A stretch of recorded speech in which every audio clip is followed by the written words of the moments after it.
The Golden Leaf was the most expensive restaurant in the city. A place where billionaires came to seal multi-million-dollar deals, and where a single mistake could cost a man his livelihood. Zion stood in the shadows, dressed in a crisp, cheap waiter's uniform.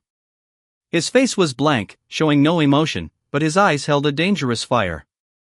No one in this grand hall could ever guess that this quiet, seemingly broke waiter, the one everyone looked down on, actually owned the controlling stakes of this very property.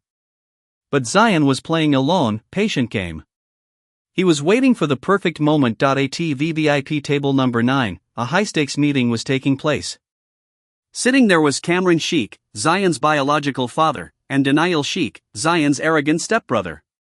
Across from them sat the city's biggest investor, Mr. Vardhan Oberoi, along with his elegant daughter, Anya. Cameron was desperately begging Mr. Oberoi for a 500 crore investment for his new luxury hotel chain. "Sir, our menu is unmatched," Cameron Sheikh boasted with a proud, elitist smile. "And my staff is trained to serve only the elite. We don't tolerate any mediocrity here." Denial, wanting to look powerful, snapped his fingers and pointed at Zion. "Hey, waiter! Get over here. Serve the special truffle soup to Mr. Oberoi. And be careful, don't bring your disgusting, poor trash street habits near our premium guests." Zion remained silent. He walked over, picked up the porcelain soup bowl, and elegantly leaned down to serve Mr. Oberoi. But just as he did, Denial intentionally kicked Zion's ankle under the table. Zion lost his balance for a split second. A single, tiny drop of hot soup splashed onto the sleeve of Cameron Sheikh's expensive designer suit. Smiles. Cameron Sheikh slammed his hands on the table and stood up, his face twisted in pure rage. In front of the entire crowded restaurant, he raised his hand and slapped Zion across the face. The echoing sound made the entire hall go dead silent. "You bloody poor trash waiter!" Cameron roared, his voice shaking with anger. "Look what you did to my suit. Do you have any idea how much this costs? Your entire life savings couldn't buy a thread of this. You street beggars belong in the gutters, not in my premium establishment." Denial burst into a mocking laugh. "Dad, kick this piece of trash out into the rain. He is a stain on our restaurant's reputation. His mother was a penniless loser, and he turned out exactly like her, a worthless beggar." Zion slowly placed his hand on his burning cheek. There were no tears in his eyes. Only cold calculation. He remembered his late mother's final words, "Patience is the ultimate weapon." He didn't speak. He just stood there, absorbing the humiliation. Cameron Sheikh had no idea that the son he had brutally kicked out of his house years ago, after leaving his sick mother to die, was now the silent ghost pulling the strings of his entire business empire. Cameron turned to Mr. Oberoi, adjusting his tie, trying to look apologetic. "I am deeply sorry, Mr. Oberoi. This trash waiter ruined your mood. I will have the manager throw him out into the streets immediately." But Mr. Oberoi wasn't looking at Cameron. He was staring intensely at Zion's wrist. Peeking from under the cheap waiter's sleeve was a rare, limited edition Vacheron Constantin watch, a masterpiece owned by only 10 people in the world. Mr. Oberoi slowly stood up. He looked at the trembling Cameron, then at the arrogant Denial, and finally, his voice boomed across the silent restaurant, "What's the owner doing?" Cameron blinked, confused. He forced a smile. "Sir? I am the owner of this restaurant. You don't need to worry, I am firing this garbage right now." "Shut up, Cameron Sheikh." Mr. Oberoi slammed his fist on the table, shattering a glass. "You do not own this place. You only hold a measly 30% of the shares. The real owner of this entire establishment, the one who holds 70% controlling power, is someone else. And the man you just slapped in the face, do you have even the slightest clue who he really is?" The entire restaurant gasped. The color completely drained from Cameron and Denial's faces. Mr. Oberoi's words hung in the air like a death sentence. Cameron Sheikh felt his knees go weak. He began to stammer, "Mr. Oberoi? What are you saying? I founded this restaurant.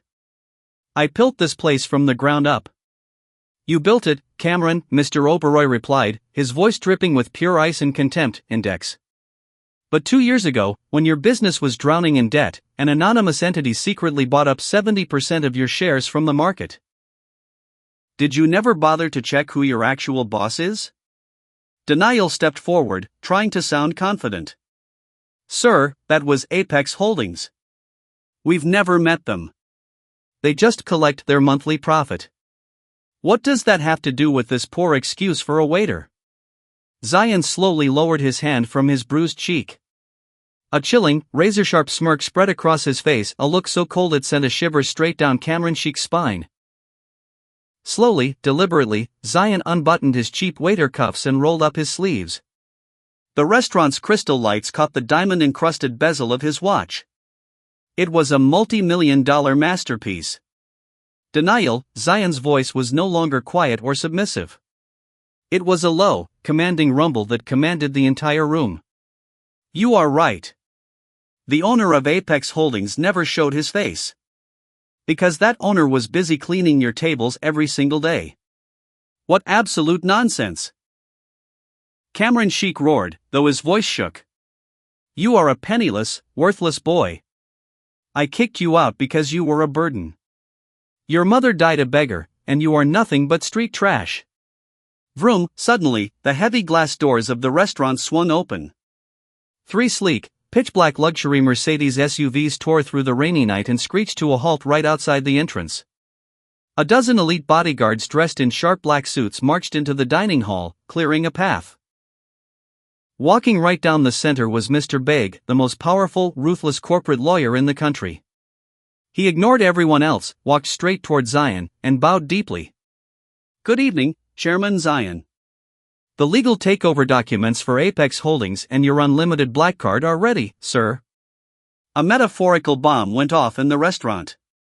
The silver spoon slipped right out of Cameron's hand and clattered onto the floor. Denial's jaw dropped so low he couldn't speak a word. Anya, Mr. Oberoi's daughter, stared at Zion in absolute awe.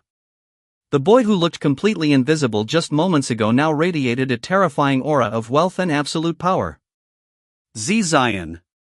Cameron's voice trembled violently. You are the boss of Apex Holdings? How is this possible? Where did you get this kind of money? Zion stepped forward, stopping mere inches from Cameron's face. When you abandoned my dying mother in that filthy charity hospital to marry Denial's mother. You thought I would die on the streets. But my mother taught me how to fight, not how to beg. I worked, I invested, I conquered. And when your precious little empire started crumbling, I bought it piece by piece from under your nose. Zion untied his waiter's apron and casually tossed it onto the floor. I worked here as a waiter just to see your true faces. And tonight, I saw exactly what I needed to see. Mr. Oberoi stepped past Cameron and firmly shook Zion's hand. Chairman Zion, I am glad I recognized the real king in time. Cameron Sheik, my 500 crore deal with your company is officially cancelled. I do not do business with arrogant fools who abuse their own blood. Cameron felt his entire world collapse. Losing the 500 crore deal meant immediate bankruptcy. Mr. Oberoi. Please, no. This is all a misunderstanding. Cameron begged, his pride shattering. He turned to Zion, his face completely pale. Zion, son. I was just testing you. You are my own flesh and blood. Look, Denial made a mistake. Forgive us. Zion let out a cold, humorless laugh and stepped back. Son? Blood? You didn't care about blood when you slapped me, Cameron Sheik. The game has only just begun. You have a massive debt to pay for what you did to my mother. Zion turned his back on them and looked at Mr. Beg.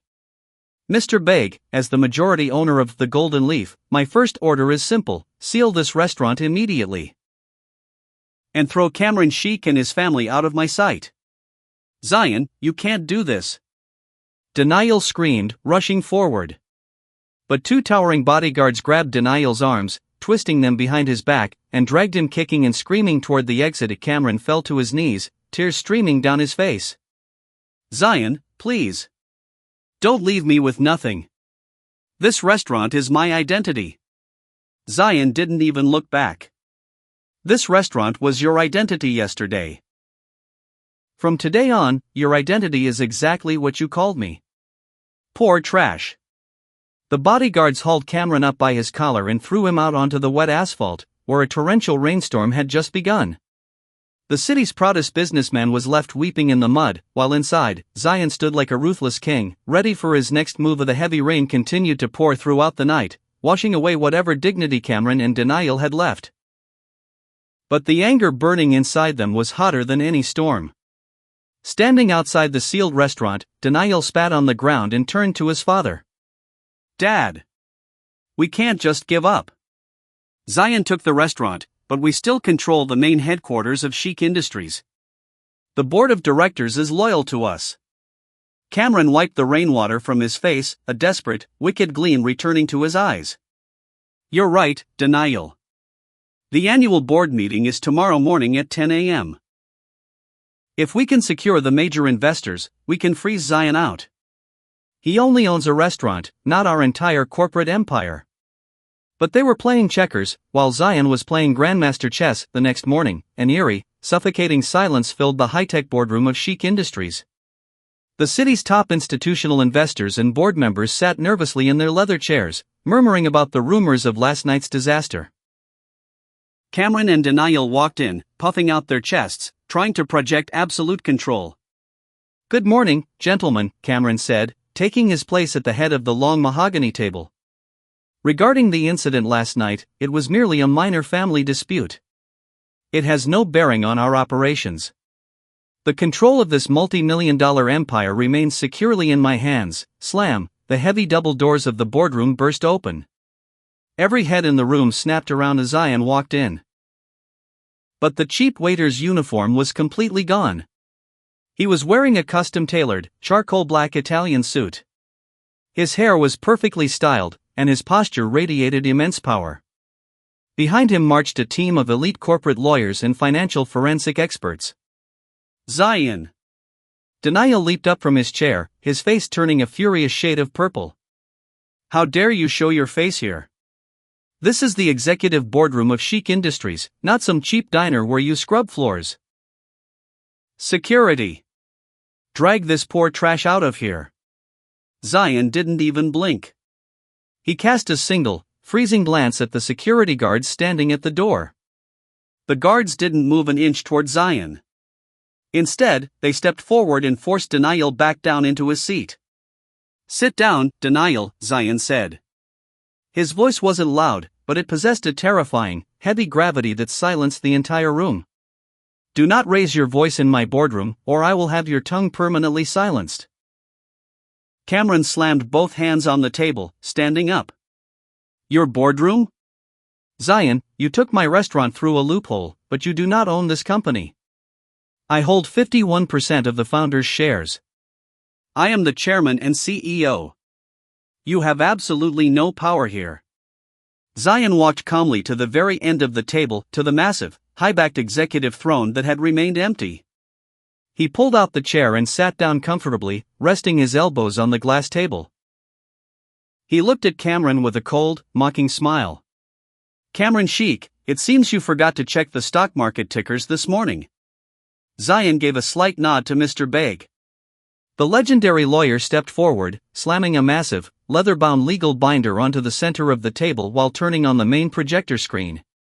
The financial data that flashed on the screen made Cameron's heart instantly stop beating. What is this?" Cameron stammered, the color draining from his face. Mr. Begg adjusted his glasses and spoke in a booming, official voice. "Gentlemen, for the past 6 months, an offshore entity has been quietly absorbing every single public share of Chic Industries. And at exactly 9 a.m. today, your two largest institutional investors legally transferred their remaining 3% stake to Apex Holdings." "Which means," Zion cut him off, leaning forward. "Which means, Cameron, that Apex Holdings now owns exactly 52% of Chic Industries. I am now the majority shareholder, the absolute owner, and your new chairman. Your shares have been diluted to a useless 48%. You no longer call the shots. You are just a minority employee working under me. The boardroom erupted into chaos. Investors began whispering frantically, scrambling to distance themselves from Cameron. No. This is a lie. You cheated us. Denial screamed, lunging across the table toward Zion. But Zion's lead bodyguard intercepted Denial instantly, grabbing his wrist and slamming his face hard against the mahogany table. Denial shrieked in pain. Zion stood up slowly and walked over to Cameron. He placed a hand on the back of Cameron's executive chair and pulled it back, forcing his father to look up at him. This seat was built on the inheritance of my late mother. The moment she passed away, you handed her legacy to your mistress and her spoiled son. From this second onward, you are unworthy of sitting here. Tears of pure humiliation spilled down Cameron's face. He was completely stripped of his power in front of the very people who used to worship him. Zion, please, don't do this. If you ruin me publicly, I will have nothing left. We will be ruined. Ruined? Zion whispered, his voice cutting like a knife. Where was your mercy when my mother was begging for medical bills? Where was your pride when you called me poor trash and slapped me? I didn't just come to take your seat, Cameron. I came to take everything. Zion turned to the board members and delivered his first official executive order. Denial Sheikh is terminated from all positions effective immediately. Cameron Sheikh is stripped of his CEO title and suspended indefinitely. Every corporate bank account, credit card, and luxury asset tied to their names is officially frozen. Cameron and Denial slumped to the floor, completely broken.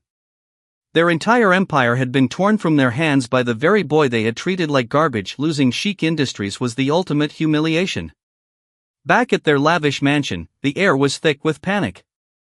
Samira, Cameron's second wife, was throwing glass vases against the wall in pure fury. How could this happen? Samira shrieked, her face twisted in rage. That two-bit waiter, the son of that dead woman, stripped us of everything in a single day? Cameron, do something. Cameron buried his face in his hands, completely broken. He owns 52% of the company, Samira. The law is on his side. If we push him, he will take our remaining 48% and leave us completely homeless. Denial stood up, his eyes bloodshot with hatred. He squeezed his fists until his knuckles turned white. The law? Mom, we can't beat him legally. We need to make sure he either disappears permanently, or ends up in a situation so horrific that he begs to sign those shares back to us. Samira stopped pacing. A wicked, malicious smile spread across her face. My brother, Jaga, he controls the city's criminal underworld. If we frame Zion for transporting high-grade illegal narcotics, or arrange an accident that looks completely natural, everything comes back to us. Cameron was terrified at first, but his crippling greed overcame his conscience. He nodded slowly. Do it. But it must be flawless. The police cannot trace it back to us. They hired Jaga and devised a deadly ambush. The plan was simple. When Zion left his corporate office alone late at night, a heavy cargo truck would T-bone his vehicle at high speed. While he was unconscious, Jaga's men would plant a bag of illegal drugs inside his car, ensuring that even if he survived the crash, he would spend the rest of his life in a maximum security prison. But they forgot one crucial thing: Zion's eyes and ears were everywhere. His private intelligence network had already tapped their home. At midnight, the streets were pitch black and deserted. Zion's sleek, black Maybach pulled out of the corporate garage. A massive, unlit cargo truck suddenly accelerated from a side alley, hurtling straight toward Zion's vehicle. Screech boom, the truck smashed into the side of the Maybach with terrifying force, flipping the luxury sedan into a ditch. 4 of Jaga's armed thugs rushed out of the shadows, crowbars in hand. They ripped open the shattered door of the car to toss the bag of drugs inside. But when they looked into the cabin, their blood ran cold. The driver's seat was completely empty. The vehicle was a decoy, operated entirely via advanced remote control technology. What the hell? It's a trap, the lead thug screamed. Instantly, the blinding high beams of a dozen police cruisers flashed on, completely surrounding the intersection. Heavy sirens wailed through the night as SWAT teams swarmed the area with rifles raised. Behind the police barricade, 3 armored SUVs pulled up, the door opened, and Zion stepped out into the rain, looking completely unfazed. He held a high-definition digital audio recorder in his hand. Next to him stood the city's chief of police. "Looking for this, boys?" Zion asked smoothly, as his bodyguard held up the identical duffel bag of narcotics the thugs were meant to plant. "Sir, please don't shoot. We were paid to do this." The thugs immediately dropped to their knees, throwing their hands in the air. "I know exactly who paid you," Zion replied, his voice colder than the midnight rain. He handed the digital recorder to the chief of police. "Officer, here is the direct audio feed recorded from Cameron Sheik's dining room. It contains the explicit voices of Cameron, Denial, and Samira plotting my assassination and criminal framing." The chief of police looked at the recording with absolute gravity. Attempted murder, criminal conspiracy, and framing a high-profile citizen. "Chairman Zion, sleep easy tonight. We are going to arrest them right now." At 2 a.m., the heavy oak doors of the Sheik mansion were violently kicked open by federal agents. Inside, Cameron, Samira, and Denial were clinking champagne glasses, celebrating what they thought was Zion's demise. But when the doors shattered and Zion walked in alive, healthy, and flanked by a dozen armed police officers, the champagne glasses slipped from their hands and shattered on the floor. "Cameron Sheik, Denial Sheik, and Samira Sheik, you are all under arrest for conspiracy to commit murder," the officer shouted, slamming Denial against the wall to cuff him. "No! This is impossible. You're supposed to be dead!" Denial screamed, thrashing in panic. Samira burst into frantic tears, dropping to her knees. "Zion, please. It was all Denial's idea. I had nothing to do with this." Cameron crawled forward, trying to grab Zion's shoes, but Zion calmly took 2 steps back, looking down at them like absolute filth. "I told you before, Cameron Sheik, the game has only just begun. You left my mother to rot in agony. Now, all 3 of you can rot together behind a steel cage." The police dragged them out of the mansion in handcuffs, exposing their crimes to the entire neighborhood. The tables had turned, and their downfall was absolute. Inside the maximum security wing of the central jail, the atmosphere was suffocating. The absolute power and luxury Cameron Sheik once possessed had evaporated into thin air. There were no silk sheets, no servants, and no expensive meals. Only the sound of dripping water, the bites of mosquitoes, and the cold, unforgiving stone floor. Denial clutched his head, sobbing uncontrollably. "Dad! Do something! I can't survive another night in here. The other inmates beat me, and the guards don't care. Get us out!" Samira's face was swollen from crying for hours. "Cameron, you always bragged about your high-profile political connections. Where are your powerful friends now? Why hasn't anyone bailed us out?" Cameron Sheik sat staring blankly at the wall, looking like a man who had aged 20 years overnight. "Nobody is coming to save us, Samira. Zion has frozen every single asset we own. We don't even have a penny to hire a basic defense lawyer. The politicians and ministers won't even take our calls because they know that anyone who crosses the chairman of Apex Holdings will be instantly destroyed." Suddenly, a heavy metal baton slammed against the iron bars of the cell. Clang! Clang! "Cameron Sheik! Denial Sheik! Move it!" "You have a visitor," the prison guard ordered in a harsh, unsympathetic voice. A desperate spark of hope ignited in their chests. They thought a wealthy ally had finally come to pull some strings. But the moment they walked into the heavily guarded visitation room, their legs froze. Zion was already there, sitting comfortably in a plush leather armchair that his security team had brought in. He was slowly sipping a cup of hot black coffee. "Mr. Beg and 2 towering bodyguards stood by his side, holding a sleek leather briefcase. Zion's expression was calm, placid, and utterly merciless. "Zion!" Cameron rushed forward, slamming his hands against the thick iron mesh separator. "My son! Please, have mercy. Get us out of this hellhole. I am your father. I am begging you on my knees. Daniel pressed his face against the mesh, tears streaming into his mouth. Bye, brother. I am so sorry. I was a fool to treat you that way. I understand my true place now. If you drop the charges, I swear I will leave the country and never show my face again. Zion slowly put down his coffee cup. He looked at them, his eyes completely void of empathy. When my mother was drawing her final breaths in that charity ward, Cameron, she called your phone. Zion's voice was a whisper, yet it vibrated with years of hidden agony. You hung up on her. You told her not to waste your expensive time. When I came to your office begging for money to buy her medicine, you had your guards throw me into the gutter. Do you remember that? Cameron lowered his head, unable to meet his son's gaze, his tears splashing onto the cold floor. And you, Daniel. Zion stood up, walking right up to the partition. You stood in that crowded restaurant and called me a poor trash waiter in front of everyone. Look at you now. The poor waiter is breathing the fresh air of freedom, while you were locked up like an animal in a cage of your own making. Samira slid her hands through the bottom gap of the partition, desperately trying to touch Zion's shoes. Zion, it was all my fault. I poisoned your father's mind against your mother. Punish me, but let Daniel go. He is too young for this. Zion stepped back, completely untouched by her theatrical tears. The state prosecutor has informed me that with the evidence of attempted murder and corporate sabotage, all three of you are looking at a mandatory minimum sentence of 14 years of hard labor. But, because I am a fair man, I am willing to offer you a deal.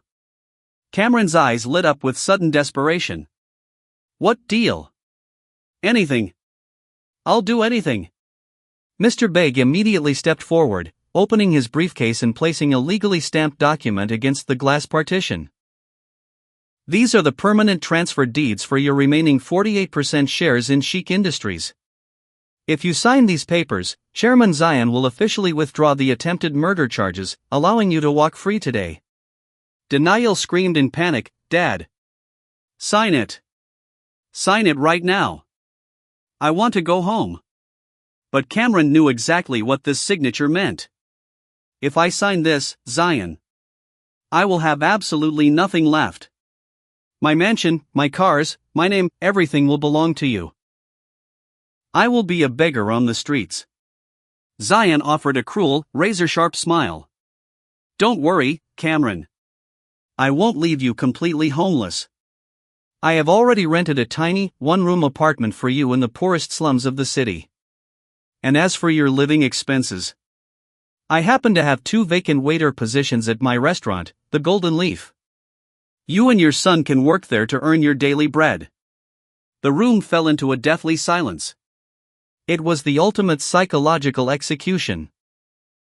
The very people who had humiliated him for being a waiter were now being forced to become waiters themselves just to survive. Sign the papers, Zion said, checking his multi-million-dollar watch, or spend the next 14 years rotting in a concrete cell. Stop. I'll sign. Cameron cried out, his hands shaking so violently he could barely hold the pen. He scrawled his signature across the line, followed by Daniel and Samira's frantic thumbprints. Zion picked up the folder, a look of profound satisfaction washing over his face. Chic Industries was now 100% his. The revenge was almost complete. Signing the transfer papers bought them their freedom, but the reality waiting for them outside the prison gates was far worse than any cell. Their grand mansion, their fleet of imported sports cars, and their millions in cash had been completely seized by Apex Holdings. The elite circles they once ruled had completely abandoned them. No one would even answer their calls. They arrived at the tiny, suffocating one-room apartment Zion had rented for them. The walls were peeling, the air smelled of sewage, and there was no air conditioning. We can't live like this, Dad. Daniel wept, collapsing onto a thin mattress on the floor. I'm starving. We don't even have enough money to buy a loaf of bread. Cameron Chic stared out the cracked window into the dirty alleyway, tears of pure regret flowing down his wrinkled face. He had reached the absolute bottom. His crippling greed and cruelty had led them straight into this trap. There was only one way to survive now, the humiliating path Zion had laid out for them. The next evening, the grand crystal chandeliers of the Golden Leaf were lit up brighter than ever. The restaurant had been completely renovated into a breathtaking palace of luxury. Tonight, the hall was packed with the country's most powerful politicians, international investors, and major media outlets. Mr. Oberoi and his daughter, Anya, sat in the front VVIP booth, waiting expectantly. Everyone was buzzing with excitement to welcome the absolute owner and the youngest billionaire in the country, Chairman Zion, but the most shocking sight of the evening was right at the main entrance. Standing by the doors were two new waiters. They wore cheap, standard-issue waiter uniforms, held white service towels over their arms, and kept their heads bowed in deep, burning shame. It was Cameron Sheik and Denial. "Hey, waiter! Bring more ice over here, fast," a wealthy guest shouted rudely, snapping his fingers directly at Denial. Denial's body shook with suppressed rage, but Cameron quickly grabbed his arm, whispering through tears, "Denial, just do it. Don't say a word. If someone complains, Zion will fire us, and we will literally starve to death on the streets." With a trembling hand, Denial picked up the ice bucket and served the guest, forced to endure the same condescending looks he used to give others. The entire city, which used to bow to them, now looked right through them as if they were invisible. Karma had delivered its poetic justice. Suddenly, the heavy glass doors opened. The security guards immediately stood at absolute attention, and the media's camera flashes began exploding rapidly. Zion walked into the room. He radiated an overwhelming aura of royalty and absolute power. He wore a custom-tailored royal blue tuxedo, and the multi-million-dollar Vacheron Constantin watch gleamed under the chandeliers. He walked with the slow, confident stride of a true king returning to his throne. As Zion walked down the center aisle, Cameron and Denial were forced to step into his path. They held their towels tightly, bowed their heads deeply, and stood completely frozen as Zion stopped directly in front of Cameron. He looked down at his biological father, whose hands were shaking uncontrollably. "How does it feel, Cameron Sheik?" Zion's voice boomed softly, echoing through the silent dining hall. "Now do you finally understand the life of a poor trash waiter? Do you understand what it feels like when people treat you like garbage, when your basic human dignity is stripped away?" Cameron fell to his knees right there on the polished marble floor, folding his hands in desperate prayer. "Zion, please. I am completely broken. I know my sins. What I did to your mother, and what I did to you, this is my punishment. We will work here as your servants for the rest of our lives, just please, forgive us." Denial fell to his knees beside his father, sobbing quietly. "Please forgive me, brother." Zion looked down at them. The blinding hatred that had fueled him for years was completely gone, replaced by a profound, cold peace. He hadn't ended their lives, he had done something far more permanent. He had buried their toxic pride in the very dirt they came from. "I have already forgiven you," Zion said smoothly, his voice devoid of any warmth.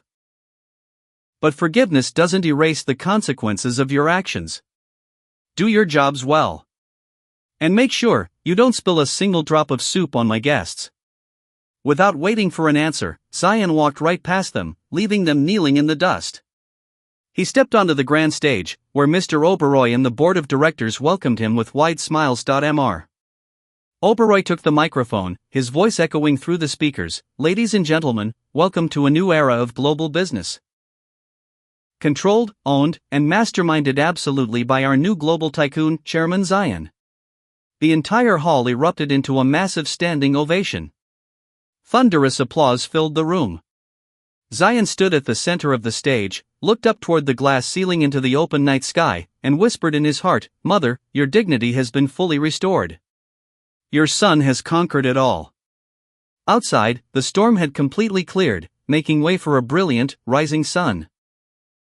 Zion had claimed his ultimate throne, while his enemies remained at his feet, bound to the very uniform they had once used to humiliate him.